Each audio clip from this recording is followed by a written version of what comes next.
मशाल चिन्ह दिसलं की असलेला निधी कमी करून टाकतो असं वक्तव्य केलंय सिंधुदुर्गचे पालकमंत्री नितेश राणे यांनी। सिंधुदुर्गमध्ये सध्या जिल्हा परिषद आणि पंचायत समितीच्या निवडणुकीची रणधुमाळी सुरू आहे। कणकवलीच्या फोंडा जिल्हा परिषद मतदारसंघासाठी मंत्री नितेश राणे प्रचारासाठी गेले होते, त्या दरम्यान त्यांनी हे वक्तव्य केलं। तर मंत्री चंद्रशेखर बावनकुळे यांनी ठाकरेंवर टीका करत नितेश राणेंच्या वक्तव्याचं समर्थन केलं।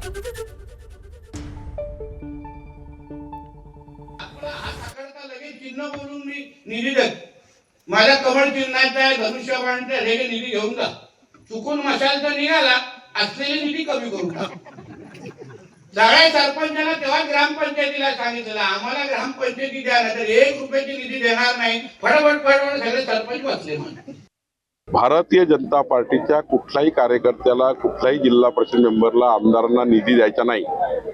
सर्व अधिकाऱ्यांना सक्त ताकीद, सर्व अधिकाऱ्यांना सक्त सूचना आणि पालकमंत्र्यांना तर सांगितलं होतं, माझ्या नागपूरच्या पालकमंत्र्यांना सांगितलं होतं की बावनकुळेला निधी द्यायचा नाही, विरोधी पक्षाला निधी द्यायचा नाही। मग आता त्यांनी ते पेरलं आहे, उद्धव ठाकरेंनी ते पेरलं आहे, आम्ही नाही पेरलं आहे आणि त्याचे उत्तर त्यांना मिळतात आहे।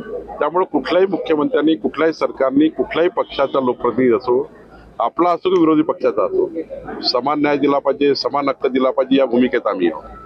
पण उद्धव ठाकरे जे पेरलं ते आता उगवत आहे। एबीपी माझा, उघडा डोळे बघा नीट।